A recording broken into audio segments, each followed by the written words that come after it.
Hello, everyone, and thank you for joining us for a discussion on the shift from mass lockdowns to mass vaccination. I don't think the timing could be any more prescient, given, at least in the UK, we are on the cusp of the shift from the second lockdown out back into the tiered system, of which I'm at least a little bit optimistic about. But anyway, over the last few weeks, the prospect of a viable, widely available vaccine has moved from very tentative to the cusp of certainty. And conversations about how long lockdowns will last and how often we'll be moving in and out of them have come to an end. And we are now kind of getting more involved with a conversation about what a vaccination strategy itself will look like. And along with that comes a raft of medical, logistical, practical, and ethical challenges that will all need to comprise an effective strategy.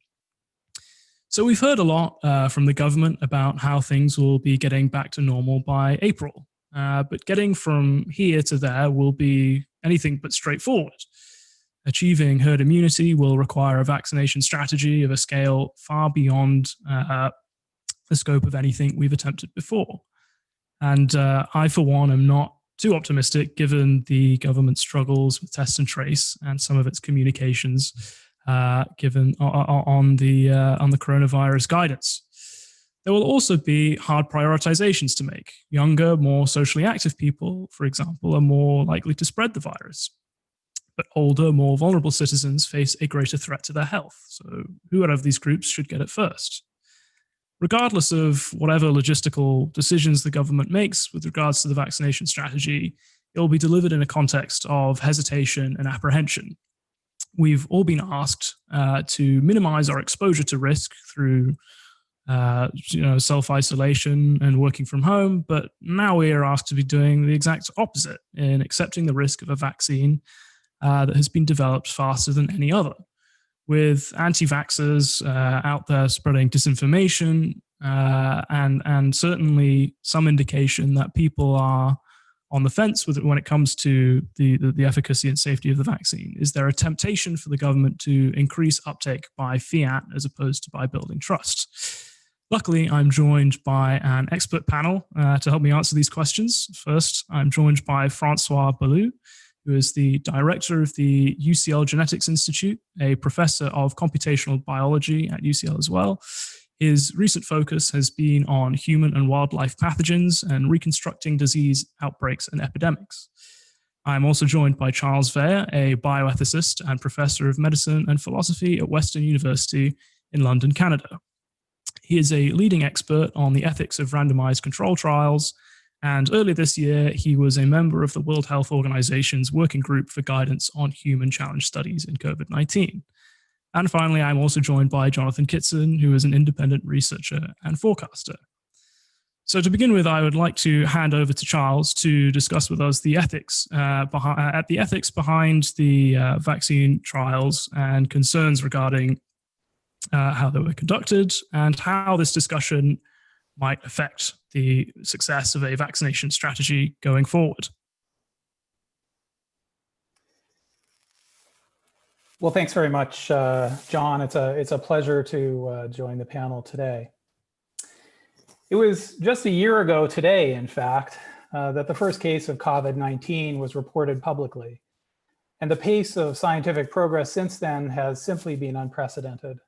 On January 15th, we had the first vaccine candidate identified. On March 16th, that vaccine was tested in the first human being. By September, we had more than 300 vaccine candidates and dozens of ongoing clinical trials. And in November, we had interim results announced from phase 3 trials about 3 of the vaccines, and now each of these has gone forward with applications for regulatory approval. So I believe we will soon have an efficacious vaccine, but the question is, will people take it? How likely are people to take a COVID-19 vaccine when available? Polling, in fact, shows a decline in the proportion of people who are willing to take it. In the United States, in April, 72% of Americans would get a potential coronavirus vaccine. But in November, that figure had fallen to 52%.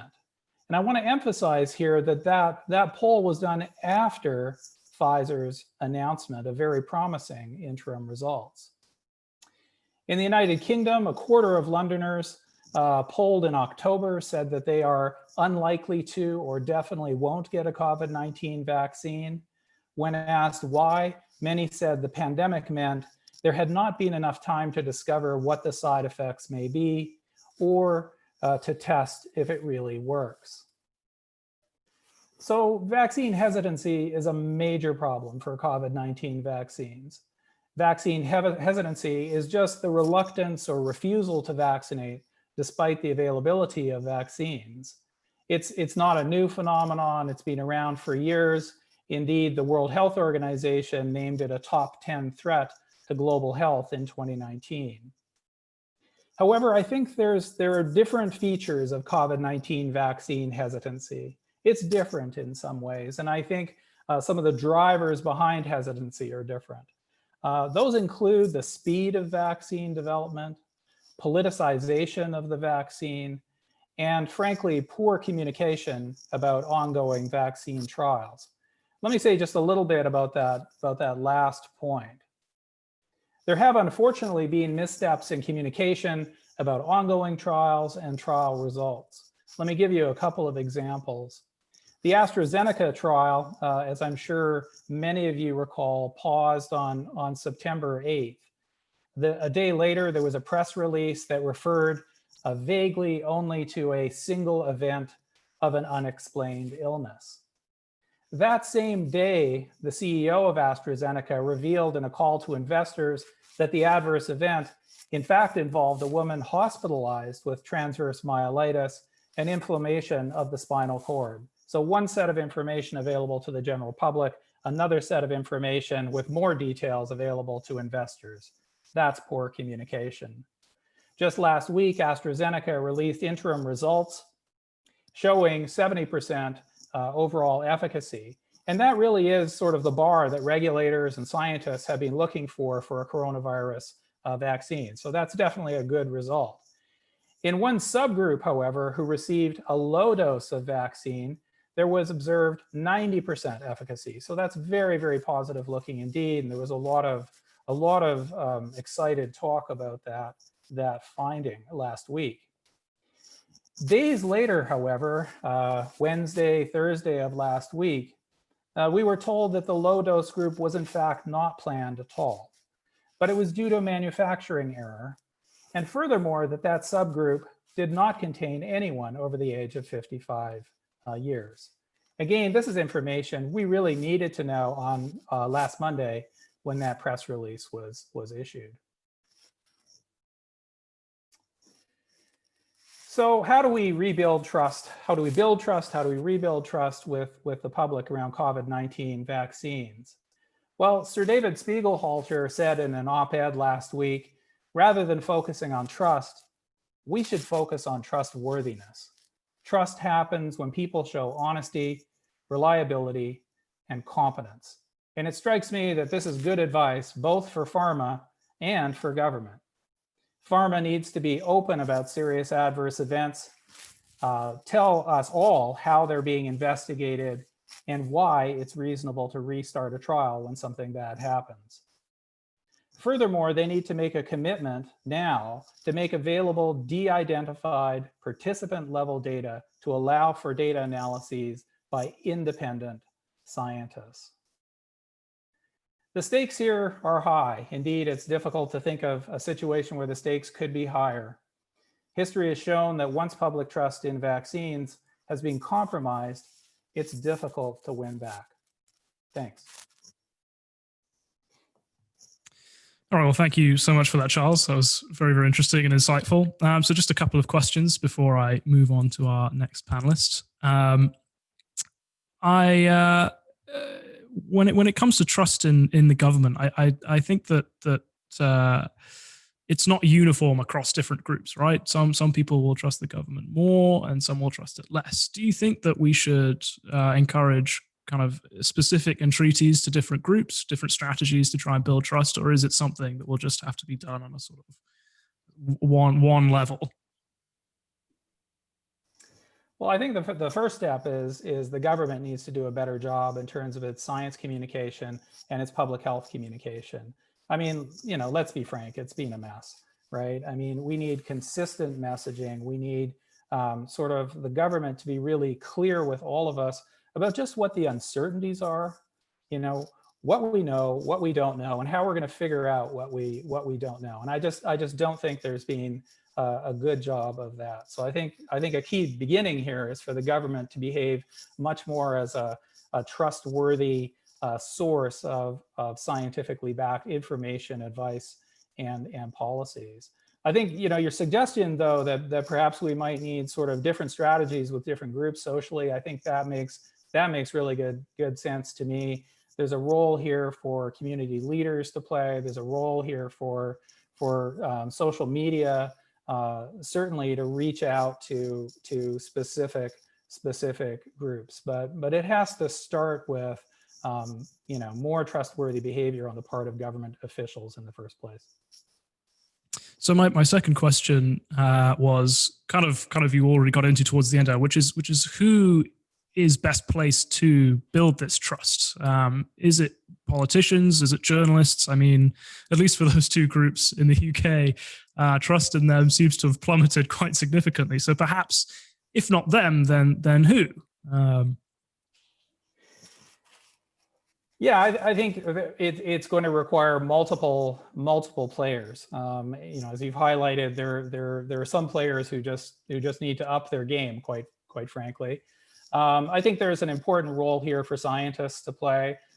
In some of my writing, I've been highlighting how pharma has a role to play. Sort of the sponsors of who are in charge of vaccine development, who are running these trials. I think they've made important steps. I think they get that public trust is going to be key in rolling out vaccines and in a way that will get us to an acceptable level of population level immunity. So we've seen steps like in September, 9 pharmaceutical companies signed a pledge guaranteeing to be guided by the science and not politics. I've never seen anything like that before, and I think it was a timely move on the part of leading vaccine manufacturers. 4 companies, including all 4 who released positive results in November, have also made their study protocols available. And that's an unusual step. I think what it allowed was for independent scientists to have a look at the design and begin to ask questions about, are these trials adequately designed? What are the limitations? And so on. It was a trust building move on the part of pharma, but pharma has a long way to go.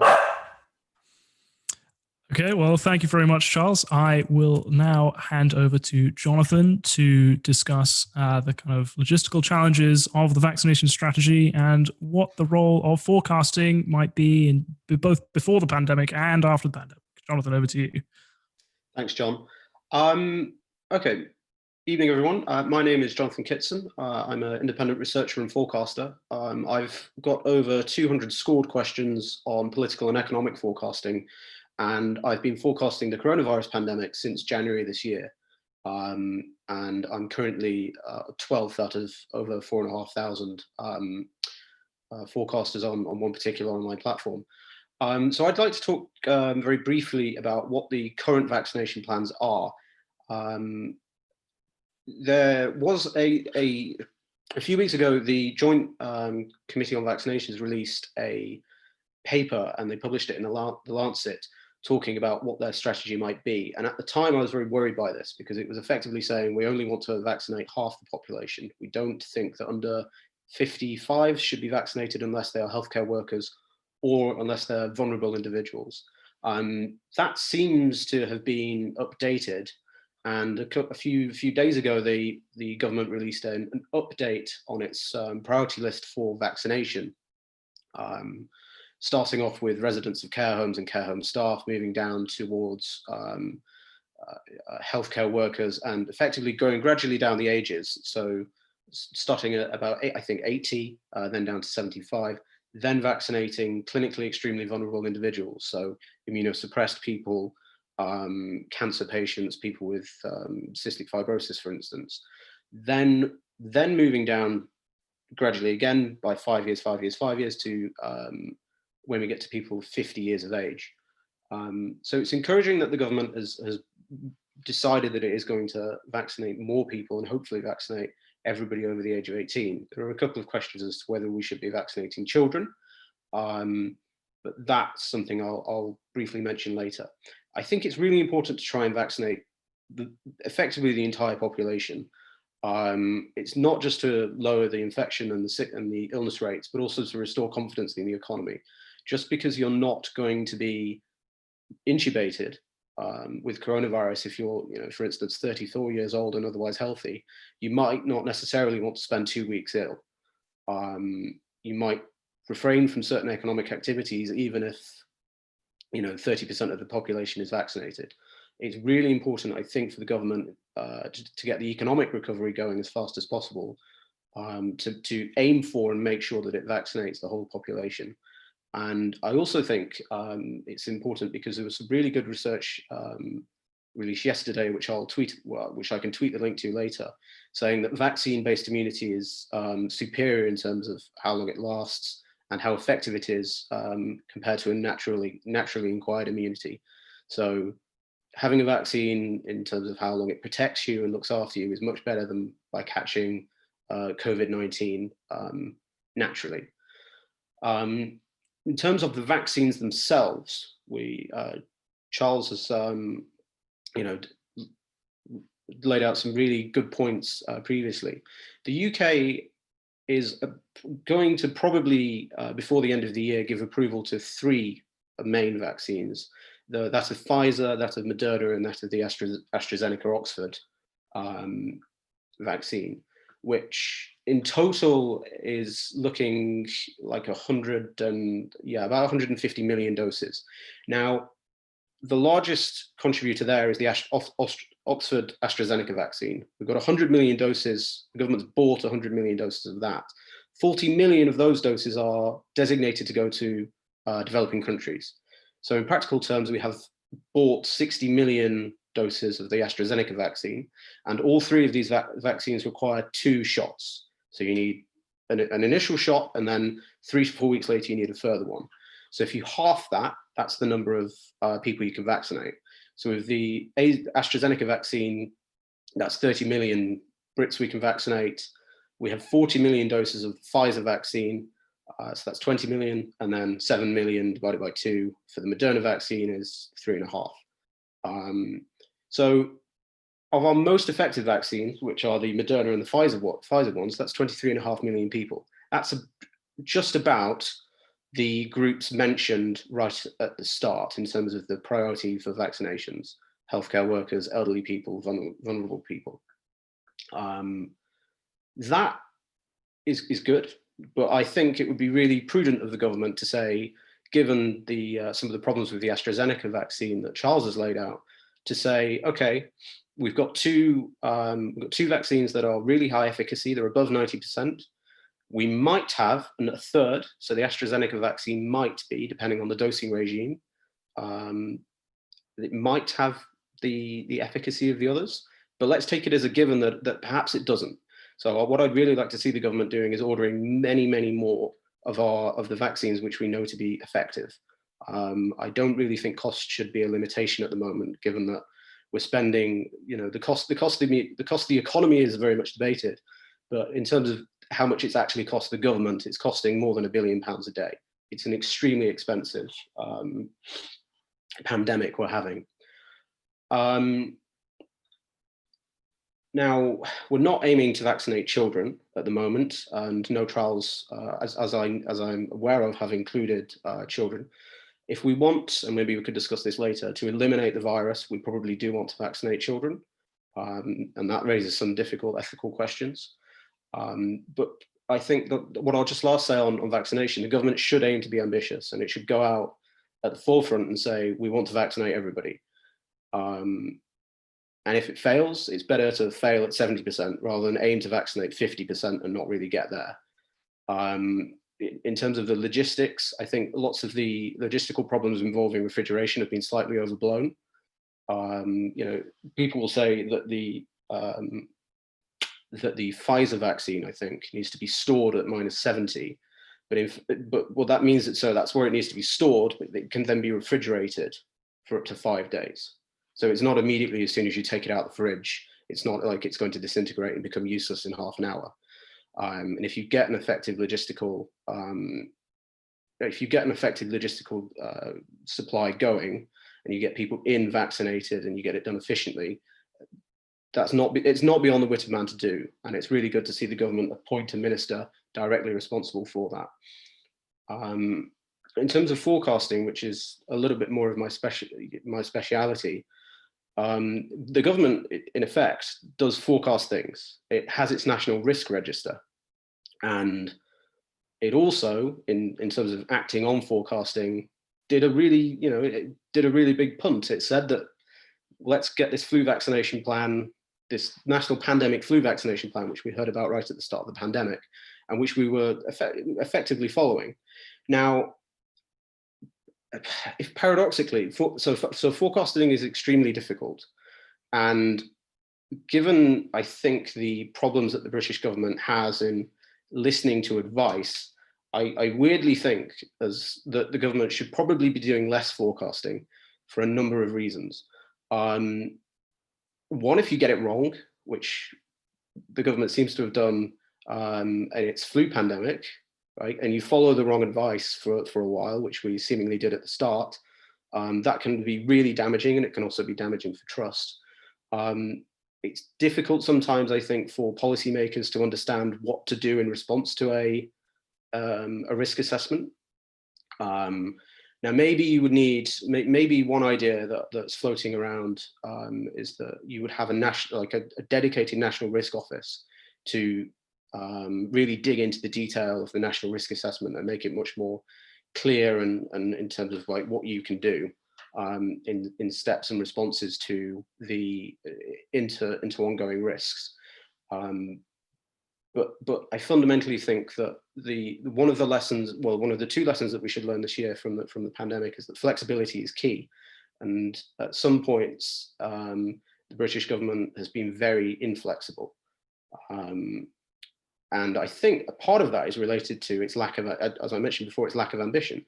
If you'd have asked somebody right at the start of the pandemic, could we shut down the entire country and make everybody stay indoors? Most people would have said no.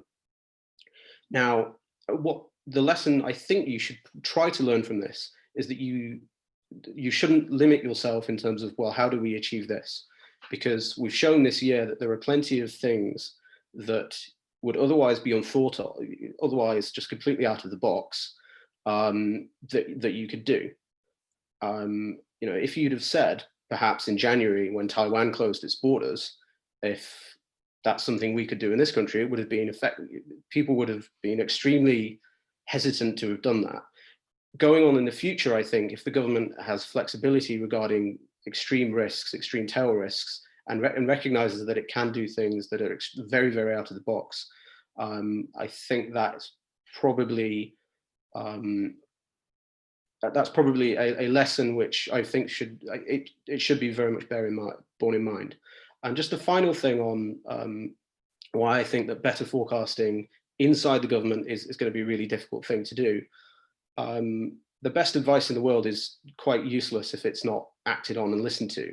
I think there's a strong argument at the very start of the pandemic that some of the advice was very bad, and some of the places where the advice the government was getting its advice from was wrong.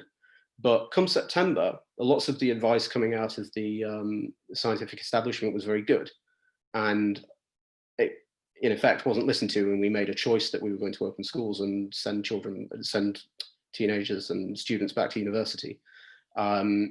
Whereas the advice, I think, at the time was explicitly said, there is a choice here, and they ignored the choice.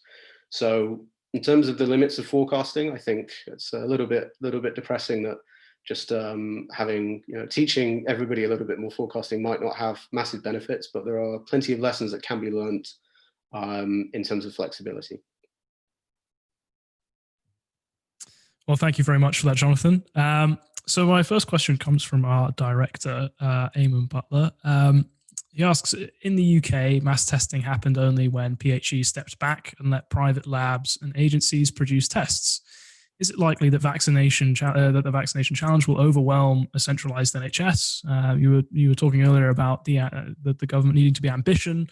If it wants to realize that ambition, what is the role of private agencies in doing so? So the government very much could be as ambitious as it wants. It currently offers flu vaccinations, or it has done in the past few years, via pharmacies. There's no medical reason why pharmacies can't be offering COVID vaccines. I think the government should probably look at embracing all sectors and really firing on all cylinders to try and get the vaccination done. I've gone and got private flu jabs before. It'd be great to see if we've got the supply. I don't really see the problem with allowing people to pay for COVID vaccines. Hopefully the government will bear that in mind, because certainly if you've asked the government to come up with a vaccine, I don't think we'd have had one now. We have a vaccine because plenty of companies, private companies, have stepped up to the challenge. So in terms of, to go back to forecasting again, is there a role it can play in kind of going into the lessons learned process for this pandemic? You know, will we be able to prepare better should something like this happen again, 5-10 years down the line? So if you view the forecasting as one of the things one of the methods of forecasting is effectively identifying the challenges and effectively and then making a checklist of things to do. That is potentially the difficulty is that trying to get all of this stuff in the government is something effectively that they should probably be outsourcing. And they should be listening to outside sources of information, some of whom have been the either the online forecasting websites, such as Metacalis, Good Judgment. I think even Facebook has a forecasting app now, and they've been really quite prescient and really quite accurate in terms of what the pandemic will do to in the effects of the pandemic. Forecasting does have a role there, but I don't think the government will solve everything by saying let's teach civil servants forecasting. There maybe is a role in terms of using the way in which you forecast, in which the super forecasters make forecasts in terms of thinking about future pandemics. But again, if you were to say, okay, so we've had swine flu, we've had SARS, we've had MERS, and now we've had COVID over the last 20 years. Okay, we now have a base rate of how often something happens, but then that information is all very well and good, but you then have to be able to act on that information. Okay, well, thank you very much. I'm now going to hand over to Francois to discuss various misconceptions about the virus, the vaccine, its pathogenesis, and what that means for the vaccination effort. Thank you very much. Very enjoyable so far. So I'll hope to add to the enjoyment and the interest discussion. So first, before I start, I'd like to reiterate that the news on the vaccine front has been pretty amazing over recent weeks. So it's a major success. We estimated that SARS-CoV-2, the agent of COVID-19, jumped into humans maybe in October 2019, something like that. First genome was available in January, 5th of January. And let's say within days, the first vaccines were designed. And let's say within less than a year, they've been shown to be safe and surprisingly effective.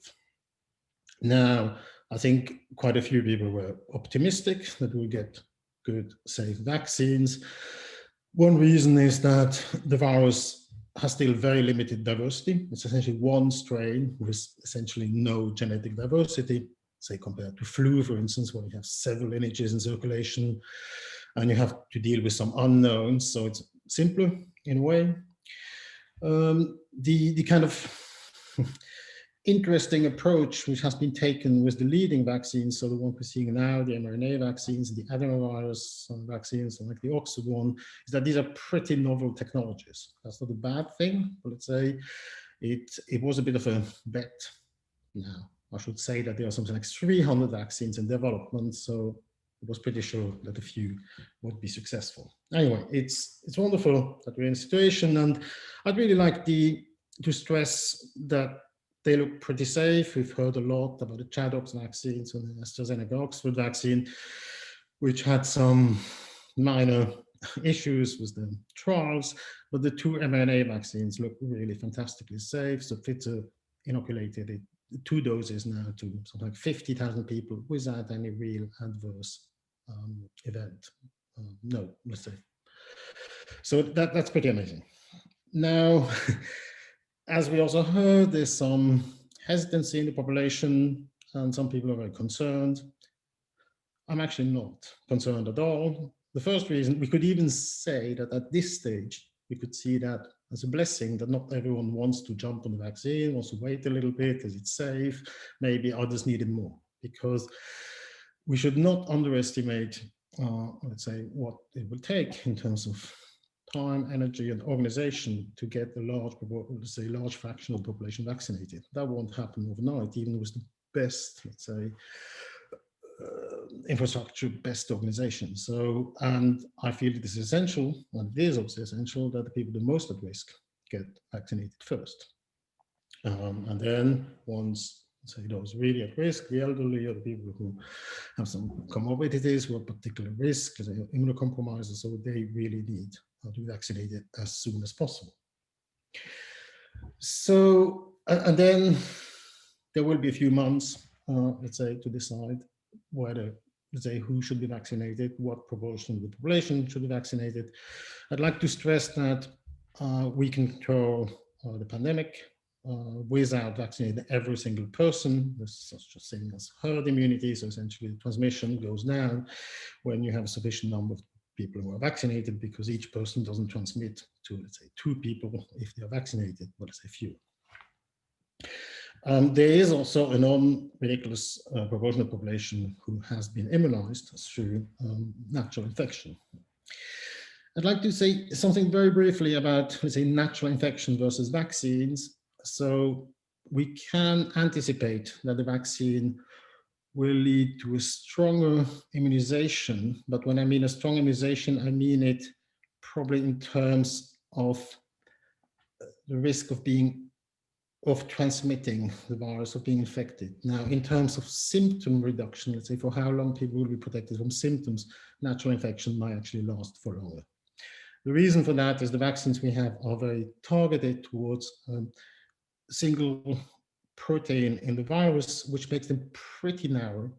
And I think we have to brace ourselves for seeing so-called vaccine escape mutants that will emerge over time. So don't get me wrong, I'm not saying it's the apocalypse, the end times.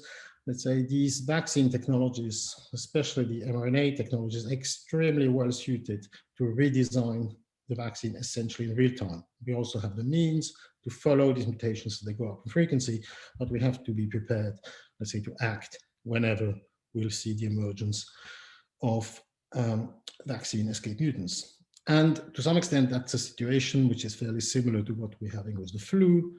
Indeed, every year, let's say, people at risk, or people who choose to be vaccinated against the flu, need to be revaccinated. And I anticipate the situation will probably be in many ways fairly similar to the flu, except that the efficacy, at least in the, let's say, will probably be higher than for the flu.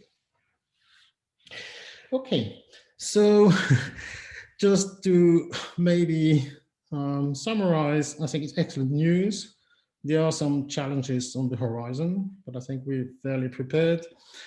I'm actually quite optimistic. I think it will really be extremely helpful to, let's say, to bring us back to a more normal world. I think it will raise morale a lot. I think as people will get vaccinated, and hopefully the vaccines will come with no major side effects, let's say, confidence will grow, and obviously the vaccines, incoming vaccines, will help a lot to get us back, let's say, both economy, but also morale, and just have some kind of normal pre-pandemic life for everyone. That would be more enjoyable. Okay, well, thank you very much. So my first question kind of goes back to what you said about kind of living with the existence of the virus beyond the point at which many people have been vaccinated. Because I see online a lot people kind of throwing around the suggestion that coronavirus is just like the flu. And that we have flu in the population, and it doesn't really seem to disrupt our daily lives, and we just kind of go about our business anyway. Is that a good way to think about it, or is that like a terrible misconception? Well, I think we have to be careful when we compare it to the flu, or at least we have to be more specific. I think if we compare coronavirus, let's say COVID-19, to the flu, we have to really specify, we compare it to pandemic flu. So what, let's say, humanity has experienced in 1918, 1957, in 1968, and to a lesser extent 2009, because of a pretty mild pandemic. But let's say, yes, COVID-19 is in many ways fairly comparable to pandemic flu, but pandemic flu is also very severe. Let's say, however, when the pandemics wane eventually after 2 or 3 kind of waves, like let's say the second one we're seeing with COVID, and they become so-called endemic, so essentially, and become seasonal flu, which is circulating and is a very severe disease which contributes to mortality quite seriously throughout the world. But we have something like 200 respiratory viruses in circulation, seasonal, and each year, let's say, in most people, they cause just some common colds, and people are just a bit unwell for a day or 2 or 3 days, but they still exert a non-trivial burden on, let's say, and that's the reason why each year hospitals essentially are overwhelmed in the UK. It's this kind of burden of seasonal respiratory viruses. There are actually 4 that are coronaviruses, that are so-called endemic human coronaviruses that are in circulation year in, year out in the winter. And obviously the long-term, well, one long-term or medium-term kind of outcome is that SARS-CoV-2 will eventually join this cohort of seasonal viruses without being worse than others that we experience year in, year out. So, for lack of a better way of putting it, how successful is COVID-19 as a virus? Is this kind of the perfect pandemic, as it might be, or could it, could we be less prepared in future for something that is, more transmissible, for example? It is very transmissible. Well, as we all experience, it's very transmissible in a seasonal way. So we have this spring wave, and now we have this late autumn wave, and during the summer we didn't see that much transmission. It also has a fairly high mortality rate, and it is, I would say, in some sense, it is slightly more transmissible than influenza, so the virus of the flu, but in many other ways it's quite comparable. One blessing, despite all the difficult situation of the pandemic, is obviously that children are really relatively spared. So, for instance, influenza is much more severe in children than the other disease. So I think that was really one of the only positive I can say about this virus. Because, another positive is really, I'm very hopeful. I think it will be so much easier to control it with vaccine than it is with flu. And again, that I was a bit, maybe I'll explain that too briefly, but seasonal flu is actually quite a few different things. It's different, completely unrelated lineages. So the seasonal flu vaccine needs to be updated every year because the virus changes, but also it's very difficult to predict what lineages will be there. And they say there's no cross immunity. You can be protected against one, but not the other one, or not the other one, and then you can still catch it and be very ill. Whereas for COVID-19, we really don't have this problem. There's very little variation at this stage. Variation is emerging, is accumulating. Let's say it will take a while for us to have very different strains to deal with. So that's good news again. Well, thank you very much for that, Francois. I really appreciate it. And now I would like to open things up to the panel more broadly. So once they all come back online, I'll start fielding a couple of questions. Right. So the first thing I wanted to get into is kind of the politicization of the pandemic and of the measures taken to control the spread of the virus. We've recently moved into discussion about freedom passes and how to incentivize or disincentivize uptake of the vaccine. What implications do you think this could have for our sociological interactions? Do you think it will be a source of division, perhaps, within our society? If I get a Charles to start us off there. Well, thanks very much. Yeah, I mean, I think there are a variety of techniques that can be used here. Look, I mean, I think in terms of immunizing the public, it makes sense to go first to individuals who are at highest risk of severe disease and death. Here, certainly in countries like Spain, we saw 50% of the deaths from nursing homes, care homes. In Canada, the figure was as high as 80%. So, I mean, I think that's where we need to start our vaccination schemes. But, you know, I in the introduction, you talked about whether we should sort of vaccinate the young, you know, people who are going to spread the virus or or those at high risk. And I think I would like to see more emphasis placed on not just frontline care workers, healthcare workers, but also, you know, frontline workers in society more generally, grocery store clerks, you know, food delivery folks. I mean, individuals who are interacting with lots of people. I think though that might be something that we can do that will have a positive effect. So I wanted to build on that a little bit. Does the panel think that we can or we should pay people to incentivize getting the vaccine? Is this a viable option? Do we think, Jonathan? If I could start with you. It's certainly a viable option. I mean, given I'm going to have a vaccine, I'd quite like to get paid for it as well. Yeah, that would be quite nice. So, if it at the margin increases the uptake of the vaccine, I think that's I think it's a good idea. Stuart Ritchie has written a very good article on the Spectator's website about how to maybe incentivize people to take up vaccinations while they otherwise wouldn't.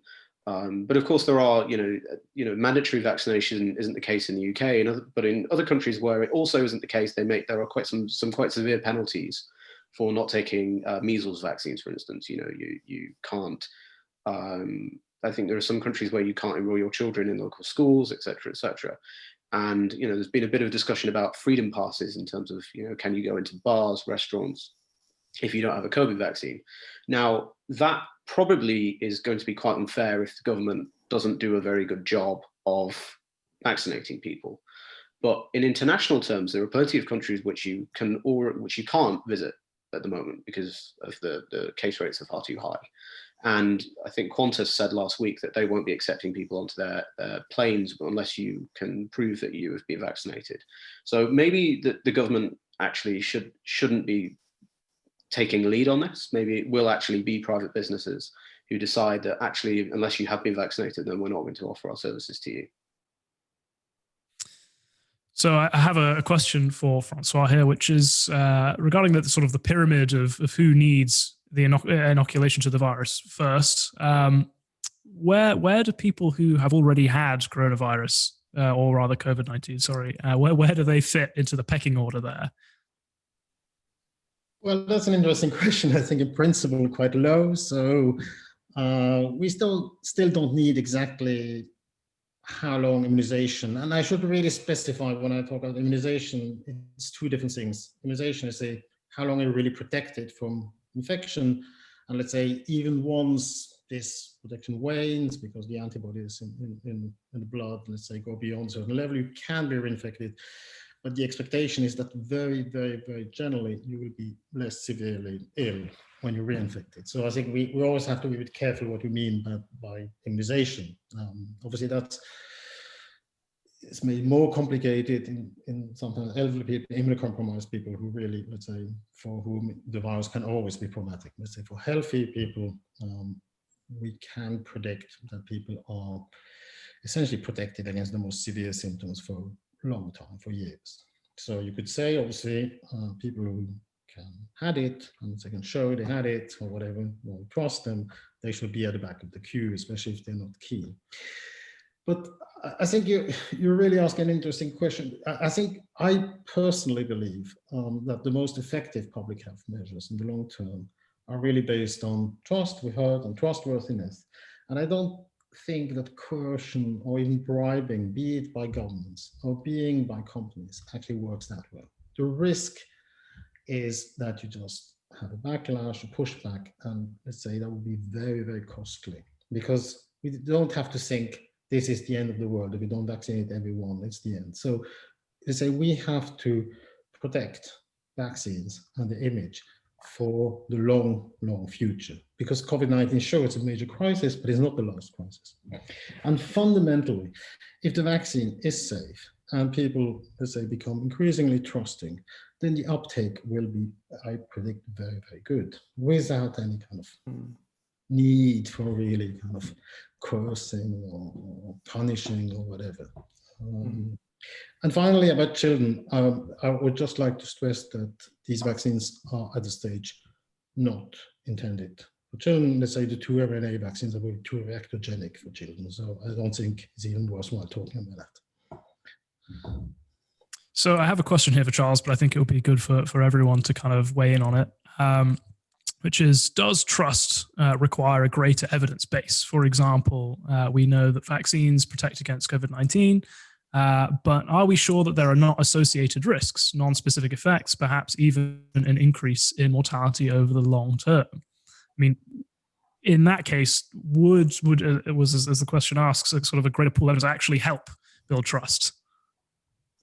Yeah, look, I mean, I think evidence is relevant to trust, but I think a more important point is really communicating the existing evidence in a trustworthy manner, right? Telling people what we know, but equally importantly, what the uncertainties are and how we're going to fill those gaps.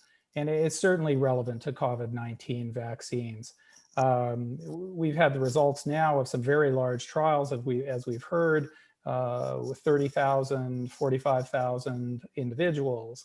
I mean, this gives us a certain degree of resolution on safety. It takes us down perhaps to adverse events that are on the range of as rare as 1 in 10,000 or so.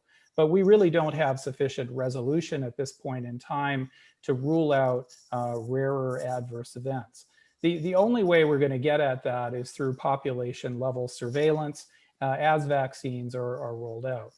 Happily, countries including England, Canada, the United States have very good vaccine surveillance systems. You know, what's crucial here is that we be clear with the public about the role of clinical trials, how much reassurance that gives us about safety. I mean, very important reassurance, but also the continuing importance of population level surveillance. Thank you very much.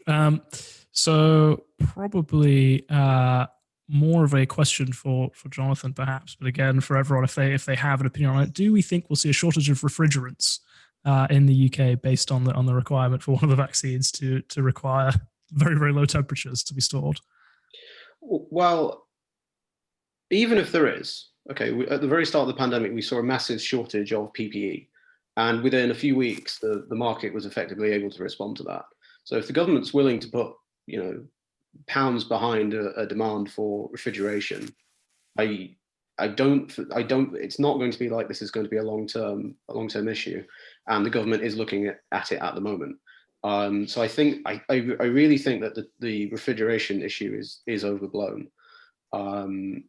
And as long as, if the government is willing to be flexible and willing to say, okay, we have a shortage of fridges or, certain refrigeration units, what can we immediately do in order to rectify that? And, be willing to spend the money and be willing to spend it quickly. I don't foresee it as being an issue.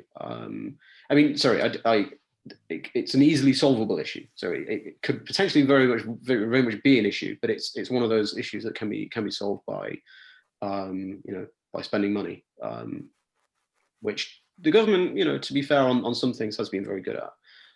I just like to make a quick comment on the last question that you were asking, Charles. And I see this concern about, what are the long-term effects of the vaccine come up quite a bit. And I'd like to flip it on its head. And if you're concerned about the long-term effects of the vaccine, you should equally be, if not more, concerned about the long-term effects of coronavirus. I'm not sure we could effectively say what happens if you catch a coronavirus really seriously in 20 years' time. That to me would seem more of an issue rather than what are the vaccine. The vaccine to me seems, well, not just to me, but to the data as well, seems to be much safer than getting an unknown dose of coronavirus. Okay, so I have another question, which is on a broader scale, vaccination efforts are not really going to take place in a vacuum. It'll be a global effort. And so I'd like to ask our panelists what you think the role of the UK might be in assisting other nations, provided we get our own vaccination effort sorted out first, how much and what kind of assistance we can render to other nations. If you don't mind, I'll go first. And Sure. I think what I was saying before about the UK buying large amounts of the Pfizer and Moderna vaccines, if we don't use all the vaccines, it's not necessarily going to be that we throw them away. So the first immediate thing that the UK can do is if it buys a lot of vaccines, can give those vaccines away to other countries for free, or other countries that don't have access. It can do the same thing with refrigeration if we end up buying excess supply. And also we can hopefully demonstrate our failings and hopefully our successes to developing to other, so not just developing, but to other countries as well. And also in controlling and containing the virus, we also won't be exporting it. So if we were to eradicate the virus within our own borders, for countries which have contained it, we're not going to be sending we're not going to be sending plane loads of British people on holiday with the virus to cause local outbreaks in other countries. Francois, if you've got anything to say on that. Yes, it's interesting, and I think there's obviously some selfishness and completely understandable by several governments. So I think the priority is probably to get their own population, let's say, sufficient coverage. I think some vaccines are ideally suited for some places, like the mRNA vaccines are obviously fantastic for, let's say, Europe, US, and let's say a few other rich developed countries. I think it would be questionable to, let's say, think about using them, let's say, for instance, in other places, in some continent in Africa. Now, however, there are many vaccines, and I think, for instance, the Chaddox vaccine is pretty well suited for wider vaccination in many places, but there are even better suited vaccines. So, for instance, you might not think highly of the Sputnik 5 Russian vaccine, but that's probably not a horrible vaccine. There's the Chinese vaccine, which is probably very well suited for, let's say, mass vaccination in more difficult places like Africa. So I think there will be vaccines a bit for everyone. I think it's also probably not a bad idea to mixing vaccines even within rich developed countries, because they might have slightly different efficacy, which is very difficult to predict. They might last for longer, less long. They might also with time, let's say, be differently effective against different strains that are emerging. So all this mix and match is actually quite good. And I think it might be a bit premature to really discuss now how the UK will kind of help other countries possibly. Charles, yeah, sorry, go ahead. Yeah, I mean, I think it's our track record here is not good. I mean, one only has to look back to the 2009 flu pandemic when a vaccine was developed. You know, richer countries just outbid poorer countries and utilized most of the vaccine. I think it's really important that we not play that out again, that we do a better job of ensuring equitable access to the vaccine globally. There have been important steps here. I think the World Health Organization has taken important steps. The World Bank has stepped in here. So I think those initiatives are very important. I mean, let me say, it's also, I think the AstraZeneca vaccine is of the ones that are, that we have sort of at least interim results on.